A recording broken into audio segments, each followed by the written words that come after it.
Back in the building, man. Got to get right. I'm excited to be back, though. It's been a lot of emotions, been a lot of thought, man, and just to be around the guys again, it's nothing but smiles, and you can feel the energy in the building, man. It's light, and I think everybody's in the same, mindset and same going in the same direction, and it's beautiful. Besides getting out on the boat and on the water, which I know you love to do, you also recently worked out with Myles Garrett, who's one of the best. What did you take from that, just as far as the experience, the work ethic, and just the influence mentoring that you can have with Myles? Yeah, man, he's a funny guy. I love him to death, man. And the relationship that we've built, over these last couple of years, it's been awesome. His work ethic is crazy, and I've learned so much from him. Just how to take care of my body, man. The things I need to do for my body, eating right, sleeping right, nutrition, all those type of things. And it's been competitive. We've been talking a lot of crap to each other, and we've been going back and forth. But the work has been really good. How important was it for you all on the defense side of the ball, as far as continuity is concerned, to lock up a player like Derek Stingley and Jalen Petrie, and even extend?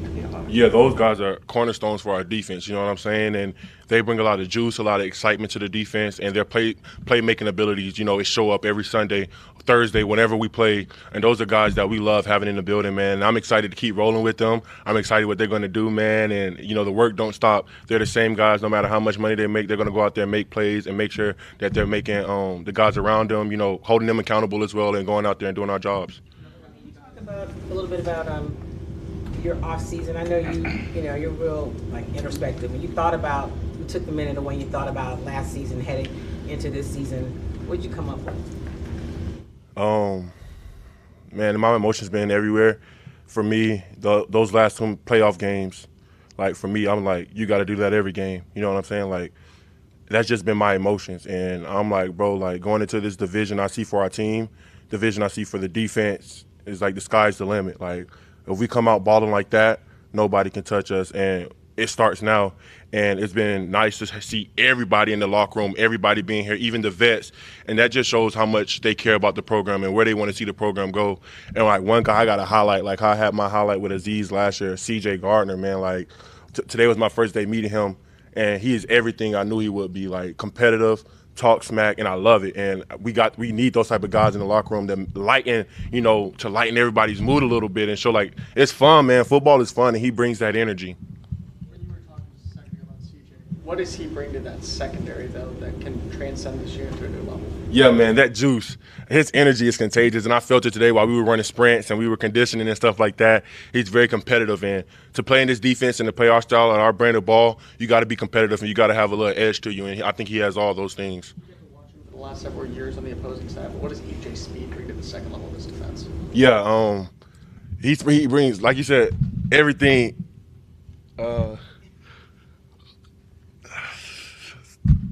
Yeah, great player. Hey, Will, when you see the organization, they've said this, the McNairs, D'Amico, and Nick, when they reward guys that are homegrown draft picks like yourself, and you'll be eligible one day for that. What does that mean to you when you see that, hey, they want to keep this thing going, not just make this a 1 year at a time, but try to build something long term here? Yeah, I think that's what you have to have when you want to build something special. You have special guys and special human beings in the front office, and all the work that we put in collectively together, we want to build something special. And that's what I think that's the main focus and the main goal. And like I said, locking up those guys, they are the future. You know what I'm saying? We are the future to be here. And I'm excited to keep seeing where the Texans go and how far we can keep going.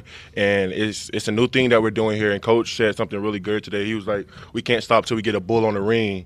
And I think that opened everybody's eyes and gave us a new perspective. The energy in the building, you've been kind of the face of it. At the Combine, Tyler Booker mentioned you as one of his mentors. Yeah.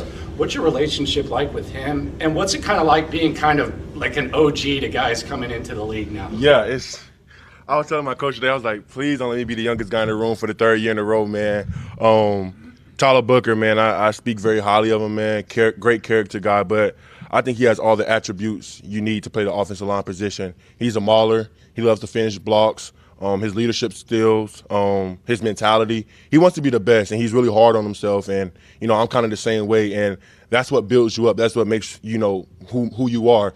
And he has all those things, man. And I can't say enough good things about him, man. And wherever he end up, he's going to change that team, change that program, and change the offensive line for sure. What have the off-season conversations been like between you and CJ, knowing that you all being here these 2 years, coming into year 3?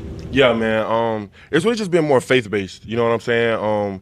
Making sure that our mentals are good more than anything. Last year, going into year 2, you get a lot of noise, a lot of people saying a lot of things, and we all just get the time to really just sit back and really just get our minds right and really just chill out and do things that we love to do, man. And he's been traveling doing this thing, and I love that for him, man. And just talking to him, he's in a really good headspace, and he's been here the whole time, working out with us, making sure that everybody's good and stepping into that leadership role even more than before. And I could just see the fire that he has in him, man, and it's just being contagious throughout the whole building.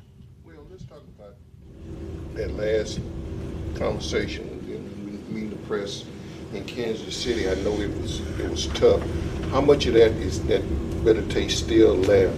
And every so often, does it keep coming back, or does it just it's there, but you hadn't forgot about it, but you had moved on from it? Yeah, I haven't moved on from it at all. I was just talking to my coach about it today.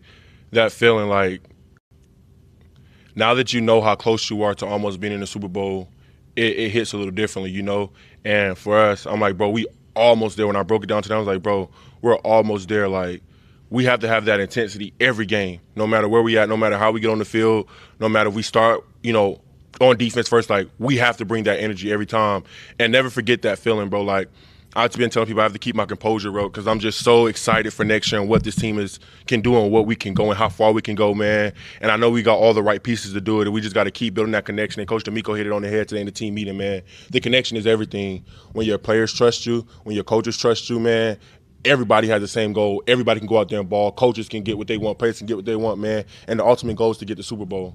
How important is it to you that the Houston Texans brought back Sheldon Rankins, a guy who was very instrumental and important to your rookie season? Man, I was so excited, man. Like, I mean, it's awesome. They put his locker right back next to mine, and I looked up and I sent him a picture. I was like, bro, we're so back, bro. Like, that's my dog, bro. Like, he was such a great mentor and great help for me my rookie year, man. And to have him back here again, I'm excited, and I can't wait to go ball with him again. Well, this time 2 years ago, you were getting ready for the NFL draft. Yeah. You didn't know where you were going to get selected. There's a couple of Alabama players that could land in round 1, round 2. Just if you could give them a piece of advice going into this process, what would it be? Yeah, block out the noise. The media's going to say whatever they want to say.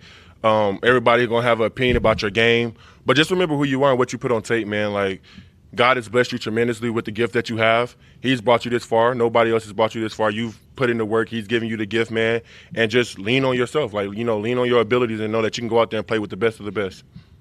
Do those prospects reach out to you this time of year for advice? Yeah, I talked to Booker. I've talked to Jahad Campbell. Those are two of the guys that I'm really close to, when I was at Alabama. And both of those guys have been doing really well, just talking to them and their meetings and stuff with coaches and other teams and stuff like that. So I'm excited, and I can't wait to watch them get drafted. Looking back on it, now that you got a couple years in the league, are there any scouting reports that kind of come to mind that maybe you came across when you were a draft prospect that, are kind of interesting to look back on now? No, I haven't really seen anything. You know what I'm saying? I pretty much heard everything when I was coming out. Like, that was – I heard everything. But, like I said, it's just staying true to yourself, remembering who you are and how much hard work you put in and, who got you there. Thank you. Appreciate it.